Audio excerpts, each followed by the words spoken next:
Lo profundizamos en una entrevista en vivo.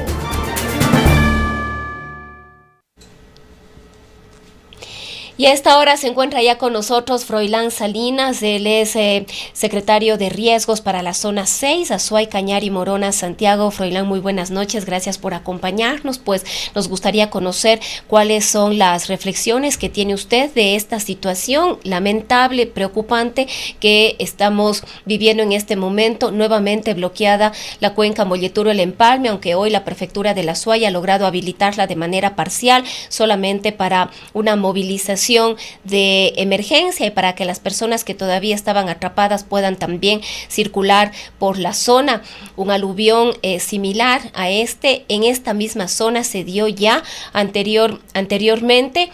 No se sabe, no se conoce qué se ha hecho en esta zona precisamente para evitar que una nueva catástrofe como la de ahora se repita. Afortunadamente no ha habido pérdidas humanas que lamentar, pero las pérdidas económicas son enormes, no solamente porque la vía está cerrada, sino por todo lo que aquello implica: turismo, movilización de productos, movilización de personas que tienen que laborar, las viviendas que están afectadas. En fin, la situación es realmente compleja. Froilán, muy buenas noches, bienvenido.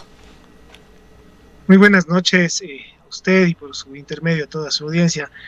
Primero, pedirles disculpas, hemos tratado de concretar esta entrevista durante el día, pero las actividades propias de lo que está sucediendo nos ha complicado. Entendemos, no se en este preocupe. preciso instante hemos acabado de arribar del sector del kilómetro 14.5, donde ha habido algunos inconvenientes. Como bien usted lo indica, se encuentra ya removido parte del material que ha permitido abrir al menos un carril de circulación. Sin embargo, vemos todavía evidencia de agua de escorrentía que está transitando sobre la vía. Recordamos también que hace no mucho, hace unas 3 semanas, en su mismo medio, habíamos insistido en la posibilidad muy probable de que este tipo de aluviones se vuelvan a dar en esta zona. Lamentablemente ha sucedido así. Las condiciones de lluvia han llevado a que estos cauces vuelvan a hacer lo que estaban esperados que se haga, es decir, acarrear material desde las partes altas en gran cantidad. Hace algún momento yo compartí con ustedes algunos de los videos que hemos logrado captar con los RPAs, con los drones, y es evidente que las quebradas se han visto afectadas en ciertos tramos por procesos erosivos, en ciertos tramos por temas agrícolas, y pues luego de una lluvia pertinaz han acarreado este material hacia la vía. ¿Qué diferencia de hace 2 años? Simple y llanamente que en esta zona no hubieron infraestructuras destinadas para la vivienda. Sin embargo, hubo una vivienda parcialmente afectada que está muy cerquita del primer deslizamiento, y también afecciones importantes, creo que en 3 ámbitos. El primero, en un ámbito productivo, muchas de las piscícolas de la zona se han visto afectadas. Lo segundo es un impacto también a el tema vial, que ya lo han visto y lo estamos sufriendo hasta el día de hoy. Y hoy ha habido un impacto que no se mide, pero que es demasiadamente importante en el ámbito de riesgos, que es la suspensión de las clases en alrededor de 10 centros educativos desde los deslizamientos hacia México. Ahora, Froilán, quizás aquí la pregunta del millón. Si bien el día sábado la cantidad de lluvia fue desorbitante, fue inusual, ciertamente se ha dicho que en 70 años no ha habido una lluvia de estas características. Sin embargo, como digo, la pregunta del millón, hechos como estos se pueden evitar.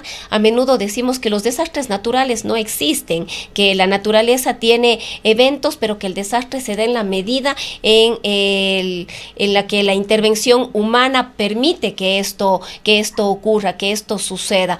Usted nos habla de clases suspendidas, hablamos también de 8 viviendas, de varias quebradas desbordadas. ¿Qué acciones debieron haberse tomado para que una situación así no se dé, o se podía hacer algo? En realidad esa es la pregunta. Ahora aquí hay que ser muy, muy práctico y muy técnico frente a lo que estamos viviendo. Lo primero, este tipo de eventos son eventos propios de los cauces hídricos, es decir, cuando tienen presencia de lluvia, por su propia dinámica, por la propia cinética que tiene la gran cantidad de agua que baja por los márgenes, produce erosión. Esa erosión se ve evidenciada en el acarreo de material hacia la parte baja. ¿Qué es lo evitable? Lo evitable es primero la protección de estos márgenes, es decir, vemos un impacto fuerte en el crecimiento de la frontera agrícola, y esta frontera agrícola hace que las pendientes que tienen un tipo de follaje propio que les protege a los bordes de las quebradas sirvan de amortiguamiento. Eso es un tema que sí hay como evitarlo. Lo segundo es un tema de ordenamiento territorial, es decir, existen zonas que son propensas a tener este tipo de eventos repetitivos, recurrentes, con ciertos años de diferencia, pero sí son urbanizadas. Ahí está un trabajo importantísimo que hay que hacerlo, porque caso contrario pasa lo que pasa también en el área de Soldados. Recordemos que el área de Soldados es muy parecida a esta área al área de Marianza. Sin embargo, de aquello, ahí no existen ni personas, ni infraestructura productiva, ni vías ubicadas en zonas que tienen esta condición de riesgo. Indicar que podemos hacer alguna obra de mitigación, es decir, infraestructura o obra de infraestructura en los cauces, termina siendo poco práctico y poco probable. Tendríamos que embaular todas las quebradas que son de estas dos causas. Entonces, lo primero que hay que insistir es en el uso y regulación del suelo, y esta competencia la tienen los gobiernos autónomos descentralizados, cantonales y parroquiales. La postura de la Secretaría de Gestión de Riesgos, desde el subministro Jorge Carrillo y desde los diferentes niveles de gestión, es insistir en la necesidad, incluso desde ley, de la regulación y uso de suelo. Ahora, Froilán, justamente hoy en la mañana dialogábamos con el secretario zonal del Ministerio de Transporte y Obras Públicas. Le hacíamos una pregunta muy similar, ¿no? No se puede eludir responsabilidades frente a este tipo de situaciones. Si bien él manifestaba que no es momento de encontrar culpables o responsables, sino más bien soluciones, yo insistí en cambio de que tampoco se puede eludir responsabilidades y no se le puede responsabilizar únicamente al ciudadano por haber construido en tal lugar su vivienda. Es decir, hay una responsabilidad en el ámbito del control, hay una responsabilidad de parte de diversas instituciones. Ahí tenemos el Ministerio del Ambiente, tenemos los gobiernos descentralizados, también quizás la Secretaría de Riesgos, para poder conocer cuáles son las posibilidades de eventos de esta naturaleza, precisamente para evitar sobre todo la pérdida de vidas y por supuesto también las pérdidas económicas en una situación de crisis tan compleja como la que vive el país. Es decir, insistir en que no se puede eludir responsabilidades, y esto requiere intervenciones, requiere inversiones que muy probablemente no se han considerado oportunamente. Efectivamente, hay que entender que el país lamentablemente no tiene una conciencia de riesgos en virtud de la planificación. Aquí yo quiero ser muy claro, yo estoy de acuerdo en la responsabilidad que tenemos desde el ámbito de lo público en no crear condiciones de riesgo, pero aquí la pregunta también nace es en cómo buscamos que, por ejemplo, nuestros ejes viales, todos los ejes viales, están atravesando zonas o condiciones como las que tenemos en la cuenca Girón Pasaje, de gran inestabilidad, que en su momento no se realizaron los controles debidos en el análisis del riesgo, es decir, en proyectar qué es lo que podría pasar como en la vía de este momento. Soluciones inmediatas, responsabilidades inmediatas, ni siquiera con una inversión directa de dinero podríamos tener una recuperación de lo que ya se ha perdido. Es urgente que asumamos la responsabilidad en el análisis del riesgo. Es decir, hoy sabemos que estamos enfrentando cambios que vienen de manera global. Cuenca está preparado, la SUAY está preparado, nosotros como entidades y como Estado estamos observando nuestros escenarios para enfrentar el cambio climático, que ya no es un discurso, que es un hecho. Miren lo que estamos teniendo el día de hoy. Entonces, el discurso tiene que pasar un poco más allá del inmediato, sí reconocer que hoy, desde la institucionalidad, tenemos que atender a estas personas.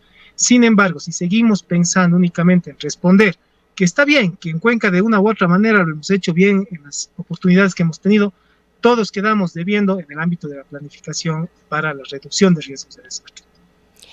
Ahora nos preguntamos también respecto de estos temas, Froilán, ¿cuáles son las expectativas para los próximos días?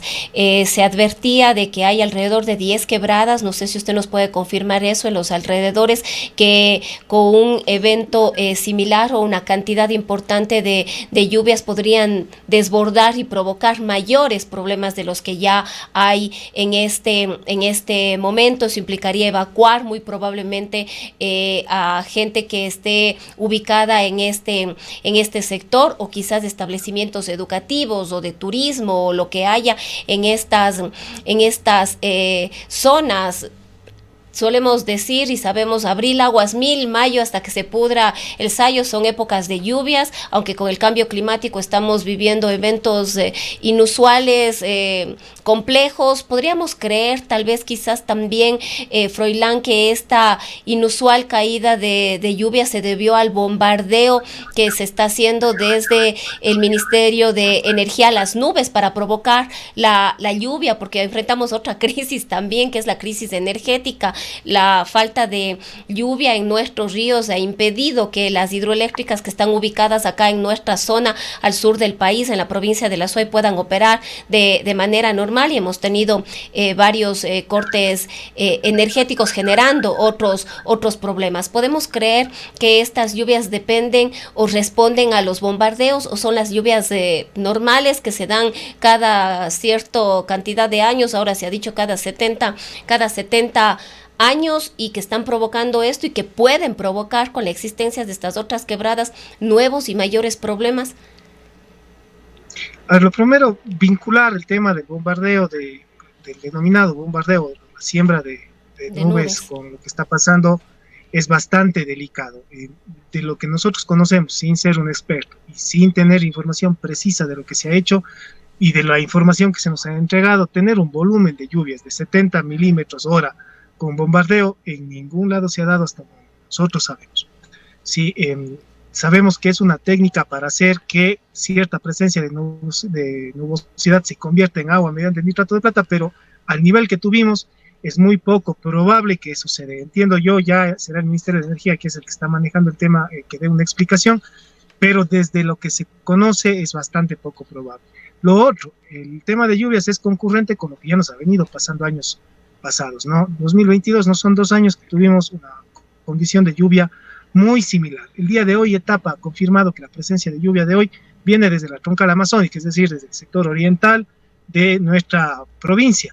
Es eso lo que nos está afectando. Estamos dentro de un periodo invernal, no voy a decir atípico, pero sí fuera de los rangos de los rangos comunes que tenemos. El otro ámbito, en el tema de las quebradas, sí, efectivamente estamos buscando que desde la Dirección de Gestión de Riesgos hay que entender también que no es soltar responsabilidad, es actuar bajo la condición de subsidiariedad también. El municipio ha identificado ya algunos lugares que son recurrentes a suceder esto. ¿Cuál es el problema en este momento? Ya ha cargado material, gran parte de ese material ya está depositado en las partes bajas. Les invito a que vean ustedes estos tomas aéreas que tuvimos, ahí se nota clarito aquello.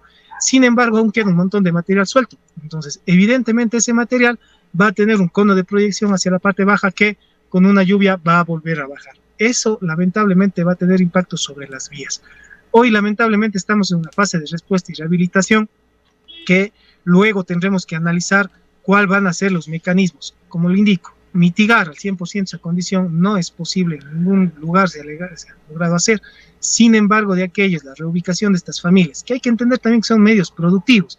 La gente tiene cerca sus piscícolas porque está ahí el río, o tienen sus emprendimientos productivos porque están cerca de lugares que son atractivos para el turismo. Ese es un debate que hay que también llevarlo a lo público, si es que vamos a seguir densificando la zona del Cajas, si es que es prudente las actividades turísticas. El principal problema que tuvimos que enfrentar el día sábado en la noche fue la inmensa cantidad de turistas que se quedó del lado hacia el Cajas. Gracias ahí, las chorreras, también agradecerles, nos dio un soporte para que el día siguiente la gente pueda evacuar. Esa es la discusión que se tiene que tener este rato, estimada Rosa. Ahora, Froilán, ustedes son parte de la mesa técnica del COE, ¿estuvieron en la reunión el día de hoy? Sí, de hecho, hoy se activó el COE cantonal, estuvo nuestra directora técnica zonal allá, nosotros estuvimos en actividades con la gobernación. ¿Cuáles son las conclusiones de esta mesa técnica? Porque a veces escuchamos mucho que se reúne la mesa, evalúa, analiza, pero sobre todo lo que nos importa es la toma de decisiones. ¿Qué decisiones se han tomado? El Comité de Operaciones de Emergencia es una entidad que está diseñada para operar en la modalidad de respuesta. Básicamente lo que se hizo el día de hoy es lograr o articular para que hoy se abra la vía con la prefectura y con el municipio. Eso hay que reconocerlo, ha sido un trabajo articulado con los convenios de concurrencia que ha tenido también el EMETOP y ha estado presente ahí. Sin embargo, de aquellos el COE no toma decisiones a largo plazo. Entendamos que esto, más allá del tema de la activación o no del Comité de Operaciones de Emergencia, va a tener que ser tratado en los senos cantonales. Ahí, vuelvo, recalco, insisto, el tema del Consejo Cantonal y las decisiones que generen sobre el uso y apropiación de esta área importante para Cuenca van a ser fundamentales. Ahora se ha anunciado la visita el día de mañana del presidente de la República, Daniel Noboa, también del ministro de Transporte y Obras Públicas, Roberto Luque. Se ha dicho que muy probablemente harán un recorrido, no sé si por las zonas de desastre que se suscitó el fin de semana. También se ha dicho que podrían visitar las hidroeléctricas. ¿Ustedes participarán de estos recorridos? ¿Acompañarán? ¿Estarán presentes junto al presidente y al ministro? De hecho, esa es la función de las coordinaciones zonales. Desde el momento uno, esta coordinación, desde la coordinación y con la coordinación hacia el ministro Jorge Carrillo y las subsecretarías, ustedes han sido testigos del trabajo que se ha realizado. Nosotros estaremos enfocados en lo que se disponga desde agenda presidencial. No es un tema que nosotros lo manejamos ni lo decidimos. ¿No han tenido todavía ninguna disposición respecto del día de mañana frente a la visita del presidente? Se ha hecho que hay una reunión de gabinete. Entendíamos que muy probablemente vengan incluso otros ministros. La reunión va a ser en el ECO 911. ¿No nos puede aportar usted mayores detalles de qué va a ocurrir el día de mañana, qué van a hacer? No, el detalle que nosotros tuvimos hoy fue la información del CITREP, es decir, nuestro sistema de información ha sido enviado. Entendemos que eso ya lo gestionarán a nivel del gabinete ministerial. Nosotros hemos entregado toda la información, se ha realizado el mapeo de la zona y estamos esperando disposiciones. Bueno, ¿y cuáles son las expectativas? ¿Qué respuesta esperamos tanto del presidente como del ministro? Yo creo que el eje central es el tema vial. Esperemos que ahí nos indiquen qué es lo que se va a caminar. El tema también que está pendiente de solución es el tema de las entregas de las viviendas, que hoy el Midubi ha estado también haciendo los trámites con el municipio de Cuenca, que son los dos ejes que nosotros estamos básicamente al tanto. Bien, Froilán, queremos agradecerle. Quizás algún comentario adicional sobre toda esta situación que estamos enfrentando. No, nada más. Primero, las dispensas por ustedes, que ha sido un día bastante ajetreado. Lo siguiente, decirles a las personas que nosotros no nos detenemos y ya un tiempo en este tema, pero que vamos a necesitar enfrentar estos nuevos escenarios de cambio climático y estamos convencidos de que el tema del ordenamiento territorial es fundamental para evitar la materialización del riesgo y la pérdida de personas, vidas y también mecanismos. Bien, muchísimas gracias. Queremos agradecerle. Ha sido el secretario de Riesgos para la zona 6, Azuay, Cañar y Morona, Santiago, Froilán Salinas. Son las 19:55. La noticia que estabas esperando para construir o renovar tus espacios. Llegaron los precios turquesa de